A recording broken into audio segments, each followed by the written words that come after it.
আচ্ছা, তোমরা এই কম্পাউন্ড সেন্টেন্সের লিঙ্কার্সগুলো দেখে নাও। এইগুলো দিয়েই আমাদের দুটো সেন্টেন্সকে জয়েন করতে হবে, তাই এগুলোর বাইরে আর কিছু লাগবে না, ঠিক আছে? Good afternoon everyone. Today we have to discuss on your task that was given, transformation of sentences from simple or complex to compound.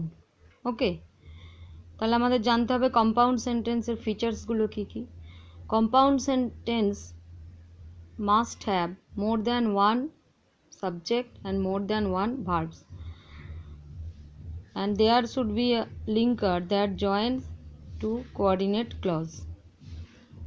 অর্থাৎ কোঅর্ডিনেট ক্লজ মানে যে জয়নিং ওয়ার্ডটা দিয়ে জয়েন করবে দুটো সেন্টেন্স প্রত্যেকটা আলাদা আলাদা সিম্পল সেন্টেন্সে ভাঙা যাবে, আলাদা আলাদা মানে প্রকাশ করবে, সাবক্লজ নয়। সাবক্লজ হলে সেটা কমপ্লেক্স হয়ে যাবে, ঠিক আছে? তো দেখো, first example, Netaji went out in disguise to avoid getting arrested. এটা কোন সেন্টেন্সে রয়েছে? দেখো, একটাই মেন সাবজেক্ট, একটাই main verb, so it was in simple sentence. Now we have to transform it into a compound sentence. তাই আমরা দুটো সাবজেক্ট দেব, Netaji went out in disguise or else he could be arrested or he could get arrested.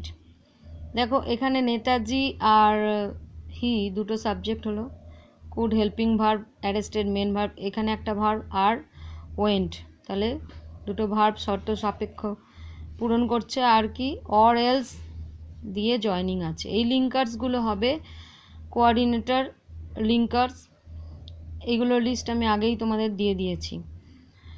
Next দেখো, not withstanding অথবা despite অথবা in spite of দিয়ে sentence যখন সিম্পলে থাকবে তখন আমরা কিভাবে সেটাকে কম্পাউন্ড করব। তাহলে কি ছিল? Notwithstanding her anger she is a good fellow. তার মানে এটা তার রাগ থাকা সত্ত্বেও সে একজন ভালো মানুষ।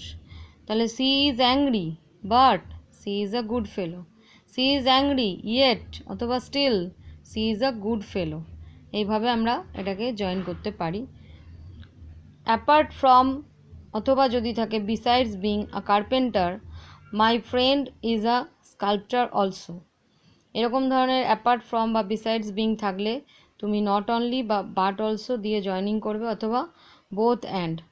তাহলে দেখো, মাই ফ্রেন্ড যে সেই স্কাল্পচার সেই কার্পেন্টার, তাই আমি কি বলবো? My friend is both A carpenter and a sculpture. এবার তুমি বলবে, ম্যাম আর একটা ভার্ব কই? এই যে ইজ একটা সাবজেক্ট, আর একটা ভার্ব আমরা এখানে দেখতে পাচ্ছি না এক্সপ্লিসিটলি। মাই ফ্রেন্ড সাবজেক্ট, দেখো এই সেন্টেন্সে দুবার আছে, মাই ফ্রেন্ডই হচ্ছে দুবার বোঝাচ্ছে, তো সেটা এখানে উজ্জ্ব আছে। এবং ভার্বটাকেও আমরা কমন নিয়েছি, সাবজেক্ট ভার্ব কমন নিয়েছি, কিন্তু এগুলো ইমপ্লিসিট রয়েছে। তাই both and, not only, but also দিয়ে আমরা সাবজেক্ট নাও দেখাতে পারি, নাইদার নর আইদার অর দিয়ে ক্ষেত্রেও আমরা এটা করতে পারি, কিন্তু এখানে রয়েছে দুটো সাবজেক্ট দুটো ভার্বের implicit sense, so it is a compound sentence. Now do the exercises. I could not go to school owing to my illness. যখন owing to, due to থাকবে, because দিয়ে থাকবে, তখন তুমি কি দিয়ে জয়েনিং করবে? কম্পাউন্ডে রেজাল্ট আর একটা হচ্ছে কজ, এরকম ক্ষেত্রে আমরা therefore and so বা হেন্স দিয়ে জয়েনিং করব। I could not go to school, কেন যায়নি? না ইলনেসের জন্য, আমি ঘুরিয়ে লিখবো যেহেতু শো দেব। I was ill, therefore I could not go to school, বা এই দুটো অপশন দিতে পারো। Number 2, finish the job to avoid getting punished। যখন দেখবে টু অ্যাভয়েড গেটিং, এটা না করলে এটা হবে, তখন কি হয়? এটা করো, নয় এটা করো। তোমরা ডু অর ডাই করেছিলে আগে সেন্টেন্স ট্রান্সফরমেশনে, ঠিক সেরকম finish the job or you will get punished, avoid করার জন্য। তাহলে না, আদারওয়াইজ কি হবে? Otherwise you will get punished. তাহলে যখন তুমি অর দেবে, অর না দিয়ে আদারওয়াইজও দিতে পারো।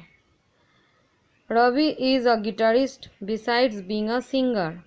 দেখো, এই এক্সাম্পলের মতো বললাম, এরকম হলে তুমি নট অনলি বাট অলসো দিয়ে করবে। তাহলে Ravi is not only a guitarist but also a singer, অথবা তুমি এটা দেখাতেও পারো হি ইজ আ সিঙ্গার, নাও দেখাতে পারো, তাই হি ইজটা এখানে উচ্চ রেখেছি। Next number 4, although his health was poor he came first in swimming। দেখো এটা মিলছে না দুটো থট, তাই কন্ট্রাস্ট হচ্ছে। তো অ্যাডভার্বিয়াল ক্লজে আমরা অলদো বা দো দিয়ে করব, তখন আমরা কম্পাউন্ড সেন্টেন্সে সেটাকেই বাট দিয়ে বা স্টিল আর ইয়ের দিয়ে করব। মেনলি বাট দিয়ে করা হয়। His health was poor but he came first in swimming. Okay, আর এটাই যখন সিম্পল করতে বলবে আমরা ইনস্পাইট অফ বা ডিসপাইট দিয়ে করব। Number 5, when Thomas saw the tiger coming he ran away। যখন when দিয়ে থাকবে কম্পাউন্ড তুমি অ্যান্ড দিয়ে করবে, ঠিক আছে। এটা যখন টাইগারকে টমাস দেখলো সে দৌড়ে পালালো, তাহলে কি পরপর দুটো কাজ হলো। when না দিয়ে আমরা কি বলবো, Thomas saw the tiger coming and he ran away, তখন আমরা অ্যান্ড নিয়ে আসবো। Next, certainly Rita will pass the exam. দেখো এখানে একটা সাবজেক্ট ভার্ব রয়েছে, তো আমি কিভাবে এটাকে করবো, আর সাবজেক্ট পাচ্ছি না, তখন এই যে ভার্বটাকে ভেঙে দাও। Rita will pass the exam and it is certain, এটা ডেফিনিট। ইট ইজ সার্টেন দিলে একটা সাবজেক্ট একটা ভার্ব চলে এলো, অ্যান্ড দিয়ে জয়নিং হয়ে গেল। Write the answers if you want to pass the exam. If দিয়ে থাকলে অ্যাডভার্বিয়াল ক্লজ অফ কন্ডিশন, যদি ইফ দিয়ে থাকে তুমি কম্পাউন্ডে অর বা আদারওয়াইজ দিয়ে করবে, ঠিক আছে। রাইট দ্য আনসার্স, অর আমরা কি লিখতে পারবো, or you will pass the exam, তা তো হয় না, তাই or you will fail the exam. আনসারগুলো লেখো, অর বা otherwise you will fail the exam. Next number 8, I have a friend who is a writer. Who is দিয়ে এটাকে এনলার্জ করে অ্যাডজেক্টিভ ক্লজ ইউজ করা হয়েছে কমপ্লেক্সে, তো আমরা কি লিখব, I have a friend and he is a writer or she is a writer. Number 9, as soon as the crowd saw the hero they started shouting. যেই না দেখলো, এটাও দেখো হোয়েন যেমন একটা টাইমকে বোঝাচ্ছে, এটাও তো দেখার পরেই করলো, যখন কোনো কিছুর পর আর একটা করলো কম্পাউন্ডে আমরা তখন অ্যান্ড দিয়েই জয়েন করব। তাই আমরা লিখব the crowd saw the hero, তারপর কি করলো, and started shouting. And they started, দেখো দেটা উজ্জ্ব আছে, আমরা এরমভাবে দেখাতে পারি, এখানে দুটো সাবজেক্ট দেখাইনি কিন্তু সেম সাবজেক্ট তাই। Number 10, being so happy she started to dance. দেখো যে হ্যাপি হলো সেই ডান্স করতে লাগলো, তাহলে কেন করতে লাগলো, যেহেতু সে হ্যাপি, হ্যাপি হওয়ার দরুন আমরা কম্পাউন্ডে কী দিয়ে করবো, অ্যান্ড দিয়ে। She was very happy and or and so করতে পারো, তাই অ্যান্ড বা অ্যান্ড সো বা সো সি স্টার্টেড শাউটিং, ঠিক আছে। And so she started shouting, she started dance. In the event of being lazy you will not be allowed on the team. In the event of, in case of মানে শর্ত বোঝাচ্ছে, যদি এটা সিম্পলে আছে বলে এইভাবে হয়েছে, যদি ইফ দিয়ে থাকতো তাহলে কমপ্লেক্সে থাকতো, তুমি কম্পাউন্ডে তখন কি দিয়ে করবে, তখন ওই অর বা আদারওয়াইজ একটা শর্ত।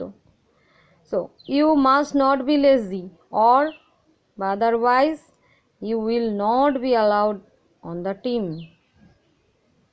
And the last number 12, I am so tired that I cannot work.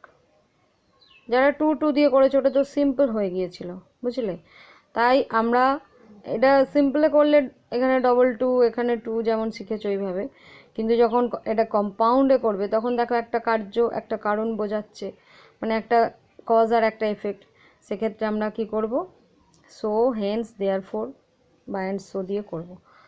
I am very tired and so কী করতে হবে, আই ক্যান নট ওয়ার্ক বা therefore I can not work. Okay, thank you, hope you understand.